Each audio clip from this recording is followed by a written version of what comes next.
Tout le monde, on se retrouve pour la review de l'épisode 1 de Tokyo Ghoul Re. Si vous l'avez pas vu, je vous invite à aller le voir, il est disponible légalement sur Wakanim, donc parce que je sais qu'on va me poser tout simplement la question. Allez le voir avant de démarrer la review, parce qu'évidemment je vais spoiler comme dans chaque review, vu qu'on va parler de l'épisode en long en large. Je vais peut-être un petit peu donner mes théories aussi.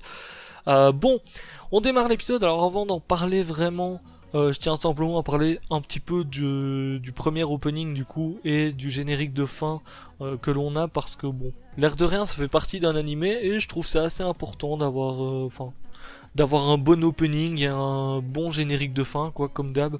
Bon, au niveau de Tokyo Ghoul, c'est vrai que la saison 1, c'était au top niveau à ce niveau-là. Puis la saison 2, perso, j'avais détesté, que ça soit au niveau des images ou au niveau de la musique. J'avais pas du tout aimé justement l'opening 2. Et ici, on se retrouve avec quelque chose de plutôt sympa. Moi, j'ai bien aimé, donc n'hésitez pas à dire ce que vous en avez pensé, justement, dans les commentaires de la vidéo, tout simplement. Mais les deux étaient plutôt sympas. Bon, j'ai un petit peu plus de mal avec le générique de fin, mais au niveau de l'opening, en tout cas, il est très sympa. La musique est bien, les images qu'on voit sont bien, il présente un petit peu les personnages en soi, etc. Donc, voilà, ça nous met un petit peu dans l'ambiance, parce qu'il reprend un petit peu, justement... il ressemble un petit peu plus à l'opening de la saison 1 par exemple, je trouve. Donc voilà, plutôt sympa à ce niveau-là. On a donc un premier épisode qui introduit pas mal de choses, parce qu'on se retrouve de l'autre côté par rapport aux deux premières saisons. On se retrouve un petit peu de l'autre côté. Ici on est du côté du CCG. On va suivre un groupe du CCG qui s'appelle Queens. Je sais pas si vous le prononcez comme ça, mais moi je le prononce comme ça. Donc qui sont apparemment des humains, à moitié humains, à moitié ghouls, donc qui sont issus d'expériences tout simplement du CCG pour développer des gens assez forts pour lutter contre les ghouls. Bon, pour petite information, j'ai pas vu, j'ai pas lu le manga ni les scans, j'ai juste vu les deux premières saisons de l'anime. J'ai lu quelques pages du manga, mais rien de bien foufou, parce que je sais que certains ont détesté les deux premières saisons de l'anime par rapport au manga, parce que c'est souvent comparé. Perso, moi j'ai bien aimé les deux premières saisons. La deuxième, j'ai eu un petit peu plus de mal, parce qu'il y a tout qui s'enchaînait un petit peu trop vite pour moi, du coup j'étais vite perdu. Mais la saison 1, je l'avais trouvé géniale quand je l'avais regardé. La saison 2, elle était sympa. Donc voilà, parce que je sais que certains se demandaient un petit peu comment est-ce qu'ils allaient démarrer cette saison 3 par rapport aux éléments qu'ils avaient parfois oubliés par rapport au manga dans les deux premières saisons. N'hésitez pas à donner votre avis un petit peu là-dessus aussi, pour ceux qui ont lu le manga et qui ont vu du coup les deux premières saisons de l'anime. Donc on a un épisode qui introduit les choses, parce que comme je vous ai dit, on va suivre un nouveau groupe. On va suivre notamment en priorité Ace Sasaki. Bon, je pense qu'on l'a tous reconnu au premier coup d'œil. Moi je savais déjà qui c'était avant de regarder, parce que ça se voit tout simplement, c'est tout simplement Kaneki. Donc c'est lui qu'on va suivre un petit peu dans cette saison. Et il y a quelque chose que j'ai bien aimé dans ce premier épisode, c'est que vu qu'on est du côté du CCG, eh bien on a un petit côté enquête qui est ajouté à l'histoire, tout simplement. C'est vrai que du côté des ghouls, voilà, on suivait tout simplement Kaneki, comment est-ce qu'il luttait contre le fait de vouloir manger, etc. des humains.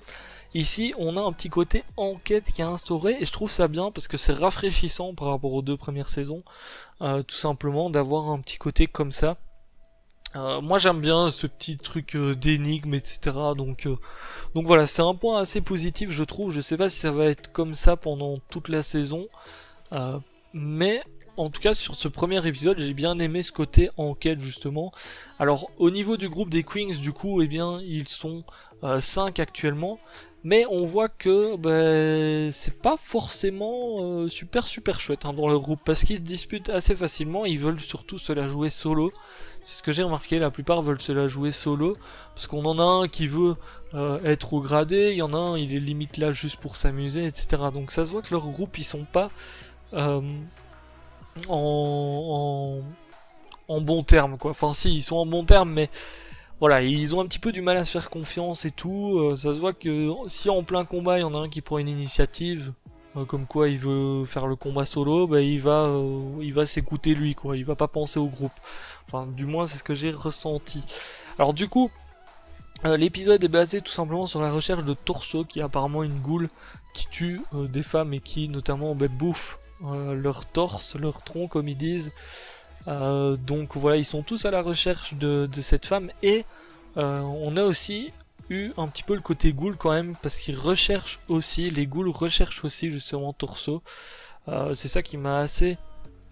Enfin, ça m'a fait poser des questions tout simplement. On a le serpent, il a été introduit dans cet épisode aussi, qui est une goule apparemment très puissante, parce que d'après ce qu'ils disent, elle est de rang SS, et ils recherchent aussi Torso, donc on sait pas trop pourquoi. Je pense que Torso, il fait pas que de manger des femmes, à mon avis, il doit peut-être avoir des informations ou autre, tout simplement. Donc on a l'enquête tout simplement pendant tout cet épisode, et on a aussi une présentation rapide des personnages, on sait juste leur nom, etc. On en a un qui est un petit peu plus introduit. À la fin de l'épisode, il trouve donc Torso, tout simplement après avoir recherché des informations, etc. Il trouve Torso au final, et donc commence un petit peu le combat. Bon, au niveau de l'animation, voilà, c'était sympa, il n'y a rien d'exceptionnel au niveau de l'animation, mais c'était sympa. Parce qu'il me semble qu'on est chez un autre studio que les 2 premières saisons, si je me trompe pas, où il y a une histoire comme ça.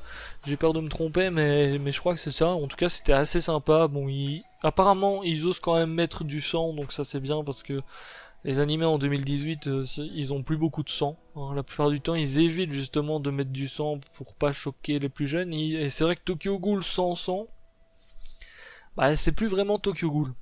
Donc voilà, on a un petit combat contre Torso qui commence. Bon, on voit que Torso, l'air de rien, il a un petit peu du mal, parce que derrière, il est quand même contre des gens qui ont aussi un Kagune, enfin les pouvoirs des ghouls tout simplement. Et du coup voilà, alors on voit que certains contrôlent assez bien quand même leur pouvoir de ghoul, contrairement à d'autres.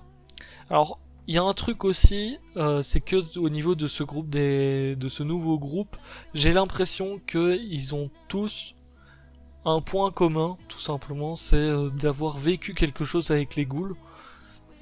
Tout simplement, on a un des persos qui a été un petit peu plus développé dans cet épisode. Bon, j'attends un petit peu de voir la suite, parce que j'aimerais bien connaître un petit peu quand même leur histoire, qu'est-ce qu'ils foutent là et tout. C'est tout simplement Kuki Uri, donc qui a été un petit peu, je sais pas si je prononce bien son nom, hein, mais qui a été un petit peu plus introduit, parce que apparemment son père était dans une brigade tout simplement, et ils ont dû au cours d'une mission abandonner son père, donc qui apparemment serait mort tout simplement. Donc déjà lui il a un passé, il a bien envie de se venger des ghouls, etc. Et je pense qu'effectivement ils ont tous un petit peu une petite histoire avec les ghouls ou l'autre, parce que vu qu'on sait que Ace, enfin, on le voit à la fin avec la scène de fin, c'est Kaneki, lui aussi il a une histoire avec les ghouls au final, hein, vu que lui c'est devenu une ghoul avant même les expériences qu'ils ont fait avec les autres. Et notamment on a une scène qui je dois avouer que ça m'a un petit peu excité de voir l'épisode, parce que on a vu une petite scène où on voit justement Ace qui se pose un petit peu des questions, parce que du coup il y a le serpent qui arrive pour sauver justement Torso. Donc bon, le serpent c'est un rang SS, hein. Je rappelle que les ghouls ils ont des rangs selon leur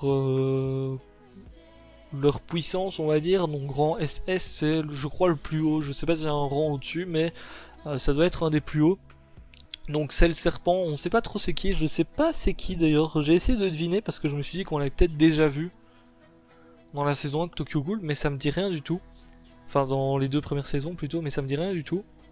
Et du coup, je sais pas qui est derrière le masque, parce qu'il est masqué, donc voilà, les ghouls comme d'hab ils essayent de se masquer un petit peu, pour pas montrer qui ils sont, parce que bon l'air de rien ils se comportent quand même la journée un petit peu plus comme des humains, donc il faut pas qu'ils se fassent repérer.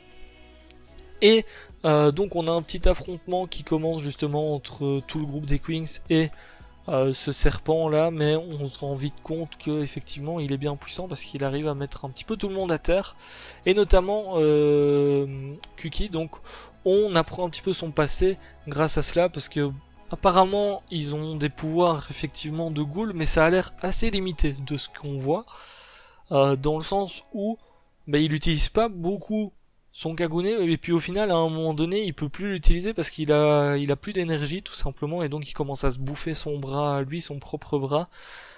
Donc je pense que le fait d'en avoir fait des semi-ghouls, semi-humains, ils sont pas non plus prêts à devenir aussi puissants que des vrais ghouls parce qu'ils ont l'air d'avoir effectivement une endurance ou assez assez petite. J'ai l'impression par rapport à des vrais ghouls, enfin à des 100% ghouls tout simplement.